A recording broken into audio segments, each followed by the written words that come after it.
lanjutkan pembahasan kita mengenai model Bayesian yang pertama, yaitu model Poisson gamma. Namun sebelumnya kita akan mendiskusikan sedikit mengenai perbedaan antara Bayesian inference dan statistical inference, atau yang lebih dikenal dengan classical inference. Baik dalam classical inference ataupun dalam Bayesian inference, kita akan selalu berhadapan dengan data-data atau dengan observasi. Jadi di sini misalkan kita mempunyai n buah observasi terdahulu, dan biasanya observasi-observasi ini kita asumsikan berasal dari suatu distribusi tertentu ya.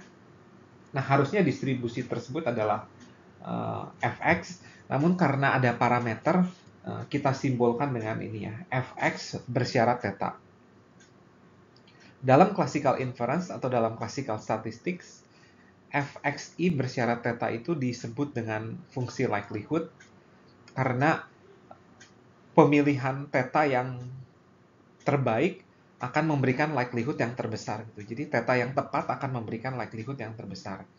Dan dalam classical statistik, theta itu dianggap fix atau dianggap sebuah bilangan yang konstan, bilangan yang tidak berubah-ubah, tidak diketahui, dan akan kita coba cari biasanya dengan menggunakan metode maksimum likelihood.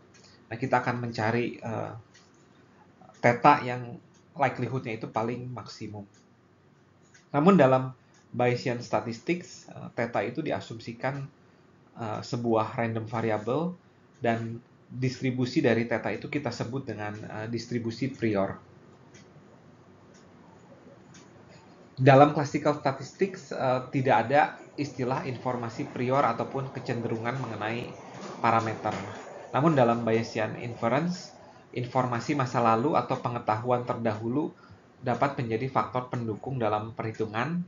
Nah, inilah yang disebut dengan distribusi prior.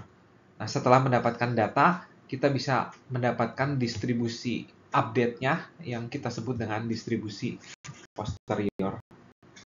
Jadi, tujuan utama kita adalah mencari distribusi posterior dari si theta ini. Nah, bagaimana mencari distribusi posterior dari theta? Yaitu kita menggunakan Bayesian theorem yang telah kita pelajari di slide-slide sebelumnya. Nah, ini adalah Bayesian theorem.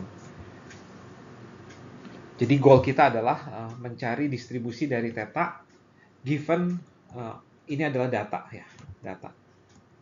Given data-data atau observasi yang baru kita atau sudah kita amati gitu ya. Nah, caranya dengan kita hitung dulu join PDF dari X dan theta, kemudian kita bagi dengan fungsi marginal dari X atau law of total probability yang lagi-lagi pernah kita bahas sebelumnya. Ini adalah sedikit history. Jadi Bayesian inference pertama kali dikemukakan oleh seseorang yang bernama Thomas Bayes, yang pertama kali menurunkan teorema Bayesnya. Ini pada akhir abad ke-18. Nah, di sini saya akan menjelaskan sedikit perbedaan antara classical inference dengan Bayesian inference. Classical inference mengasumsikan dua hal berikut.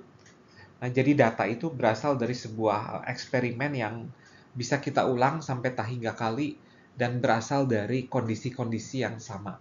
Dan kemudian asumsi kedua dalam classical inference itu adalah parameter itu diasumsikan adalah sebuah bilangan yang fix, tidak berubah-ubah, tetapi tidak diketahui. Dan goalnya adalah ingin mencari tahu parameter tersebut tuh nilainya berapa jika ada data.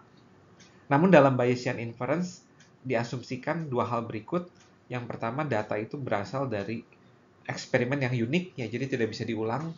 Dan kemudian parameter-parameter itu yang akan kita cari itu adalah sebuah random variable yang berasal dari sebuah distribusi tertentu.